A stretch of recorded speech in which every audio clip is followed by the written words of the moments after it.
So, hi guys.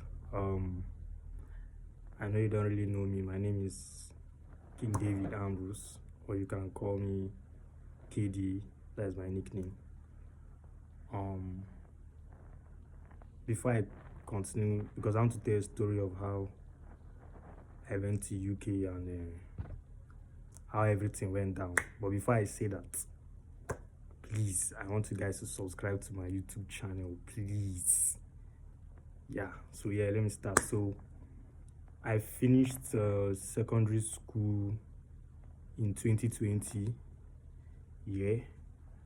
Then I tried going to Canada in 2021, but Canada didn't work.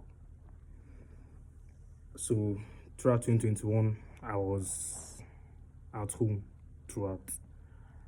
Then late 2021 my mom met someone, and the person said her sister does abroad stuff, like she helps people to school abroad and stuff like that.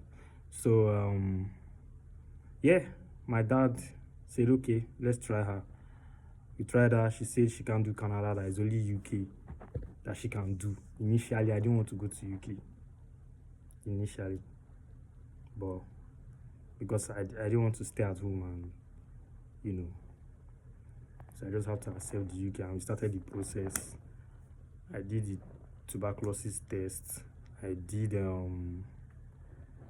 all the process. I did my passport, then the visa. My visa came out because school started in September. My visa came out. Yeah, my visa came out late September. By then, I've already missed 5 weeks of school. So even when I even when I even when I got to even when I got the visa, yeah, I was happy that finally this is what I've wanted.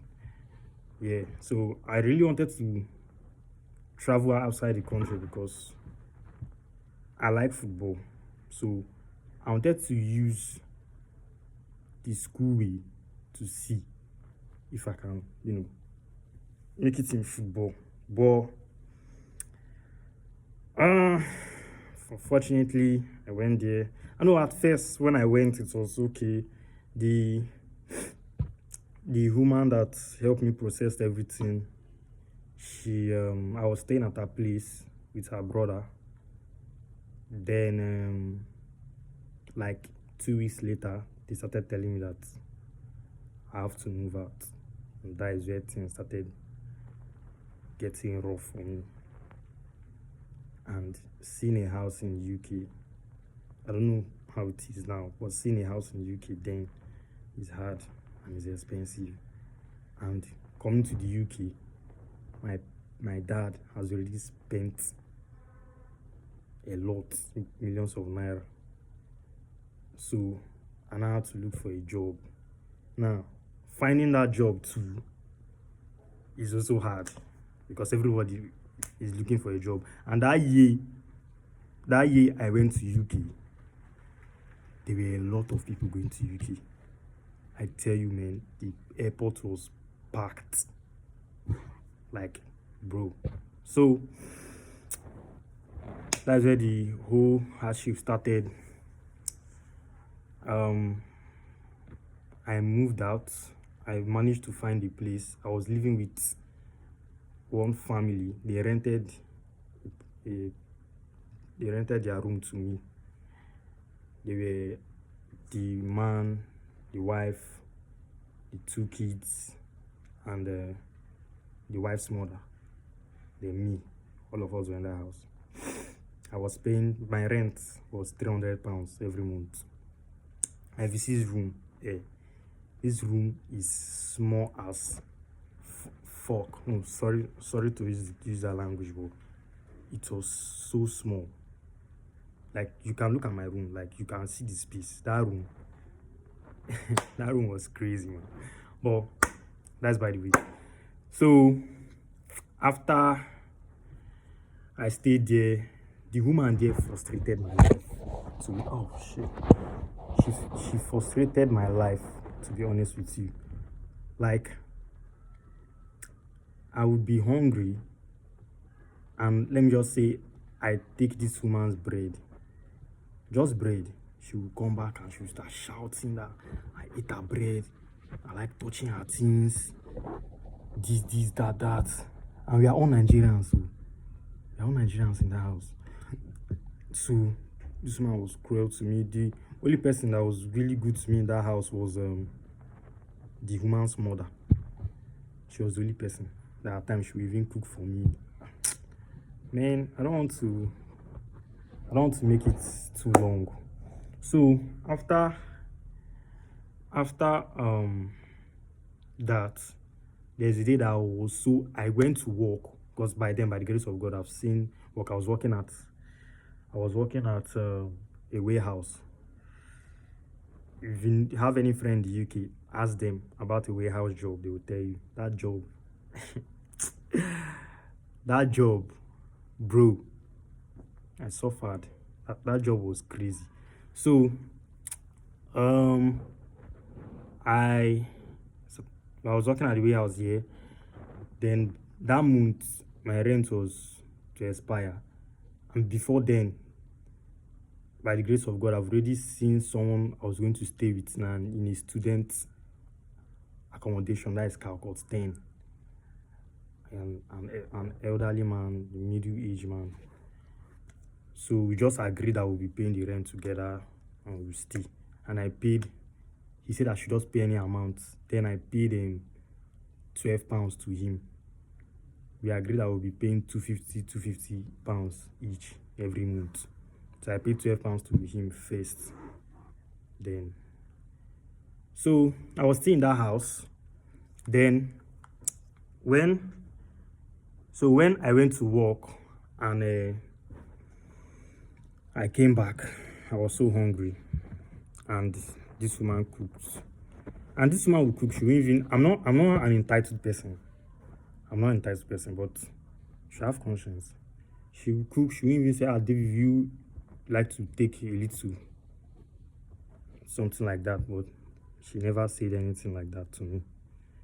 So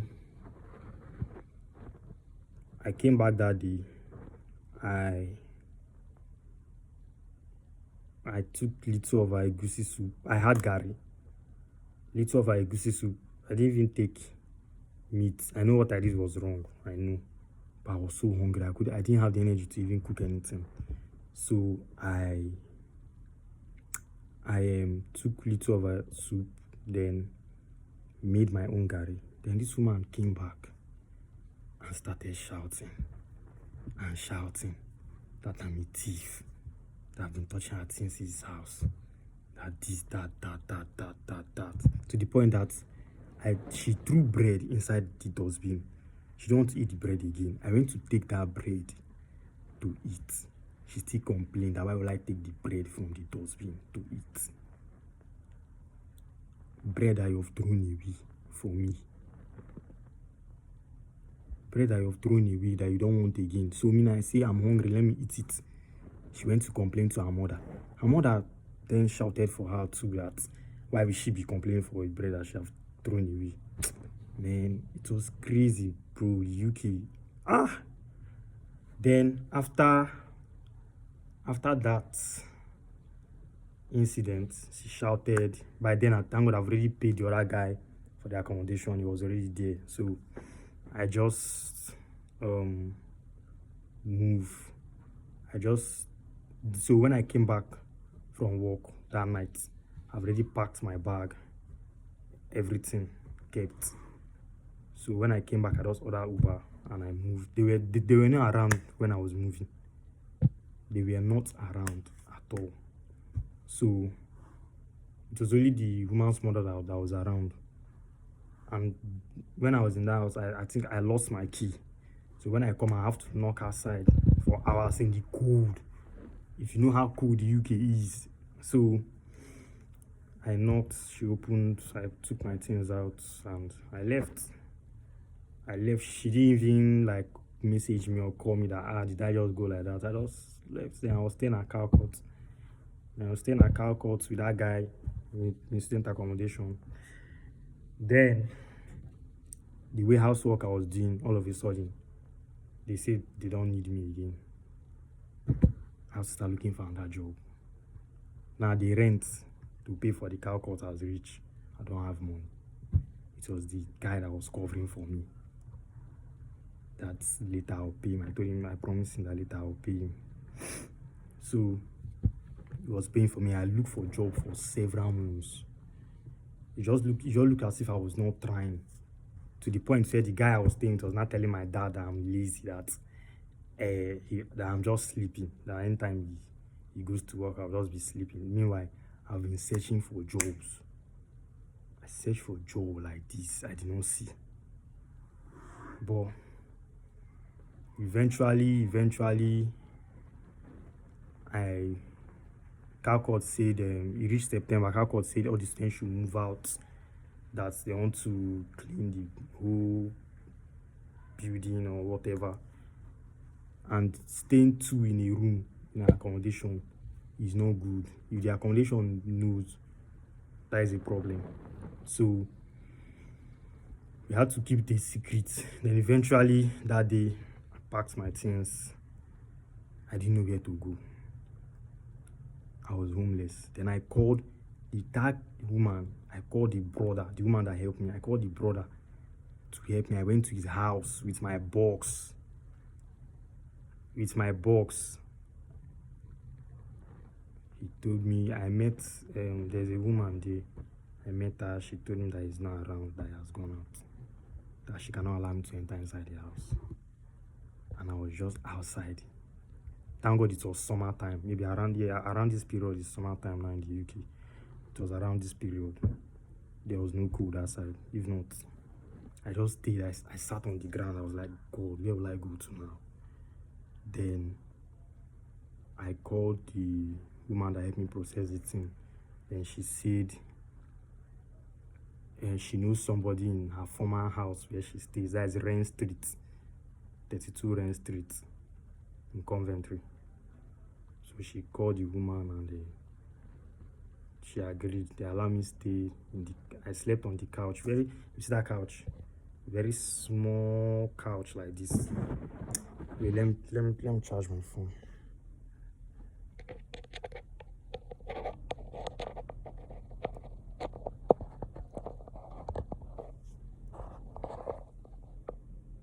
So if you see that couch, a very small couch, yeah, I was sleeping there. Then eventually I got a job at another warehouse. That is Kovacs Group. Man, that job, warehouse, my back till today. I came back to Nigeria last year, March. I'm still feeling the pains on my back, to be honest. That job was crazy. So I finally moved out from that couch. I found a place with this Nigerian guy. He's the owner of the house. So I begged him that let me just pay £300 every month, and he agreed. And the room was actually okay. Like, it was, normally UK rooms are small, but this room was big, huge, and I liked it. And I found the way I paid immediately. While I was doing all these things, my dad didn't know, my mom didn't know. I was doing all this by myself. Sometimes when they call, I'll just say I'm fine, I'm okay, so I will not disturb them. So after, then I paid, I moved in. I was staying there, it was going well. That was during the holiday, because I just finished my first year. I was studying law. So it was going well, fine, no issues. Then it was now time for me to enter second year. That is where the whole issue worsened again. They said I have to pay £8,000 £8,000 before I can enroll for the second year again and start going to class. I don't have £8,000. My dad don't have £8,000. He's a retired NNPC worker. So what will I do? I became depressed. I was so depressed. I was like, is this how I'm going to come back to Nigeria? This is how I'm going to come back to Nigeria. Then eventually I stayed throughout that holiday. Then I was scrolling on IG one time. Then I saw an ad for a football trial. I just put it. Then they called me that I should come. I went for the trial in Birmingham. And the trial I went where I played where they said they will contact me. That if they don't contact me, it means that I didn't pass. And they contacted me. I made a call with the man. He said I'm good, but I have to pay some certain, everything in money. I have to pay some certain amount. Blah blah blah. I don't have money. If not now, I would have moved from the UK there to Spain. But there was no money after passing the trial. So yeah, this video is getting too long. So after I did the trial, I emailed the school that they should just allow me. They said no, I must pay 8,000. Then they wrote to the immigration office that they are not sponsoring my visa again, that I'm on my own. So the immigration office wrote to me that I should leave the UK on April 19th. So I was depressed. I was sad that this is how I'll come back to the UK, to Nigeria, sorry. But it is what it is, man. That is life. So yeah, long story short, I came back March last year. I was depressed. I was sad. But now I'm okay. Nigeria is actually sweeter than UK. Just have your money in Nigeria and live your life. The UK is not all that, bro. If you want to school, don't go to UK. Just go to UK for vacation. Unless you have money. You have a lot of money, you can school in UK, because their school fees are crazy. That's all I can tell you. Goodbye, one love.